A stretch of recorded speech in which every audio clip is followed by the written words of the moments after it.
ओम श्री परमात्मने नमः। अध्याय 1 श्लोक 9 और 10। आज 2 श्लोक एक साथ।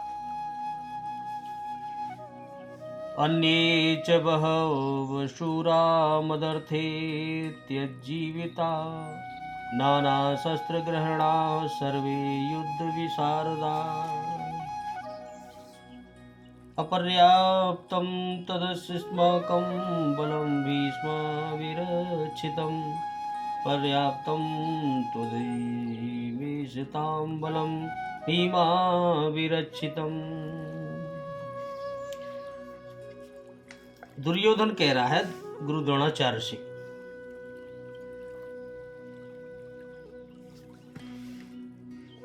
और भी मेरे लिए जीवन की आशा त्याग देने वाले बहुत से शूरवीर अनेक प्रकार के शास्त्र और शस्त्रों से सुसज्जित और सब के सब युद्ध में बड़े चतुर हैं,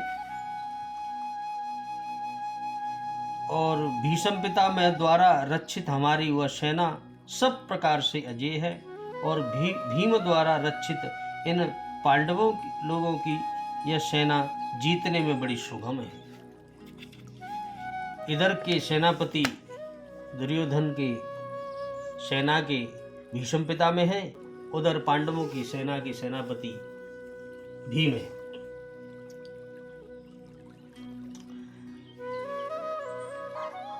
दुर्योधन बोला गुरु द्रोणाचार्य से कि और भी बहुत से शूरवीर अनेक शस्त्रों से युक्त मेरे लिए जीवन की आशा को त्याग कर युद्ध में डटे हैं। सभी मेरे लिए प्राण त्यागने वाले हैं, किंतु उनकी कोई ठोस गणना नहीं है। यह कौन सी सेना किन भावों द्वारा सुरक्षित है, इस पर कहते हैं।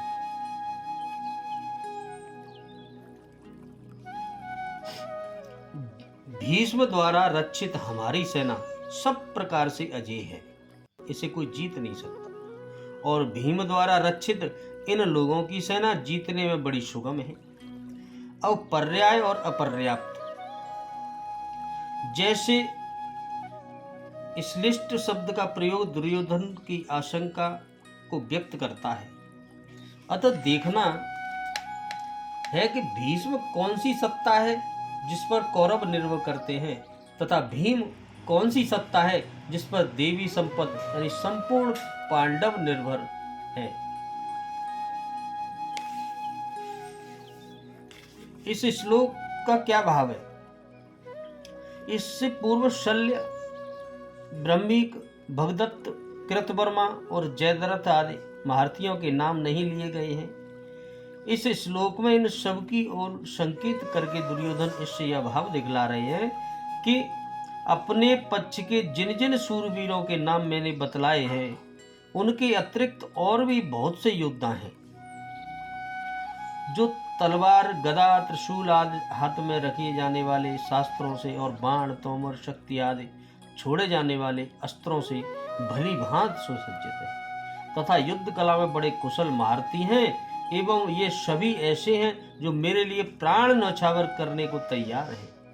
इससे आप यह निश्चित समझिए, ये मरते दम तक मेरी विजय के लिए डटकर युद्ध करेंगे। अपने महारथी योद्धाओं की प्रशंसा करके दुर्योधन दोनों सेनाओं की तुलना करते हुए अपनी सेना को पांडव सेना की अपेक्षा अधिक शक्तिशाली और उत्तम बतला रहा है। और अब प्रश्न बनता है, दुर्योधन अपनी सेना को भीष्म पिता के द्वारा रक्षित और अपर्याप्त बतलाकर क्या भाव दिखलाते? इससे दुर्योधन ने हेतु सहित अपनी सेना का महत्व सिद्ध किया है। उनका कहना है कि हमारी सेना उपयुक्त बहुत से महारथियों से परिपूर्ण है, और परशुराम सरीखे युद्धवीर को भी छका देने वाले भूमंडल के अद्वितीय वीर भीष्म पितामह के द्वारा संरक्षित है, तथा संख्या में भी पांडव सेना की अपेक्षा 4 अक्षौणी अधिक है हमारी सेना। ऐसी सेना पर विजय प्राप्त करना किसी के लिए संभव नहीं है। वह सब प्रकार से अपर्याप्त, आवश्यकता से कहीं अधिक शक्तिशाली, अतएव सर्वथा अजेय है। महाभारत उद्योग पर्व के 55वें अध्याय में जहाँ दुर्योधन ने धृतराष्ट्र के सामने अपनी सेना का वर्णन किया है, वहाँ भी प्राय इन्हीं महारथियों के नाम लेकर और भीष्म द्वारा संरक्षित बतलाकर उसका महत्व प्रकट किया है और स्पष्ट शब्दों में कहा है, गुणहीनम परेशास्यम बहु पश्यामि भारत, गुणोदयम बहु गुणमाप्तमनश्च विषंपते। हे भरतवंशी राजन, मैं विपक्षियों की सेना को अधिकांश में गुणहीन देखता हूँ और अपनी सेना को बहुत गुणों से युक्त और परिणाम में गुणों का उदय करने वाली मानता हूँ। इसलिए मेरी हार का कोई कारण नहीं है। इसी प्रकार भीष्म पर्व में भी जहाँ दुर्योधन ने द्रोणाचार्य के सामने फिर से अपनी सेना का वर्णन किया है, वह उपयुक्त ये गीता में जो कत्यों दोहराया है, एक एकशः समर्था हि यूयं सर्वे महारथा, पांडुपुत्रान् रणे हन्तु ससैन्यान् किमुंसहता। आप सब भारतीय ऐसे हैं जो रण में अकेले ही पांडवों को सेना समेत मार डालने में समर्थ हैं, द्रोणाचार्य से दुर्योधन कह रहे हैं। फिर सब मिलकर उनका संहार कर दें, इसमें तो कोई संदेह है ही नहीं। एक एक योद्धा जैसे भीष्म पिता, कर्ण, द्रोणाचार्य ऐसे हैं जो सब पांडवों को एक ही मार सकता है, और जब सब मिलके मारेंगे तो फिर क्या है। अतएव यहाँ अपर्याप्त शब्द से दुर्योधन ने अपनी सेना का महत्व ही प्रकट किया और उपयुक्त स्थलों में यह श्लोक अपने पक्ष के योद्धाओं को उत्साहित करने के लिए ही कहा गया। ऐसा ही होना उचित और प्रासंगिक भी है। और पांडव सेना को भीम के द्वारा रक्षित और पर्याप्त बतलाकर क्या भाव दिखलाया है। इससे दुर्योधन ने उनकी न्यूनता सिद्ध की है। उनका कहना है कि जहां हमारी सेना संरक्षक भीम है, वहां उनकी सेना का संरक्षक भीम है। हमारे भीष्म जो शरीर से बड़ा बलवान होने पर भी भीष्म की तुलना में ही नहीं रखा जा सकता। भले ही शरीर में बलवान है, लेकिन भीष्म पितामह की तुलना में भीम नहीं है।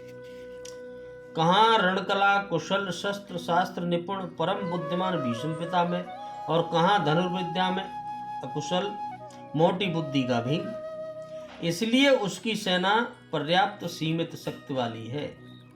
उस पर हम लोग सहजी विजय प्राप्त कर लेंगे। बोलो राधे कृष्ण।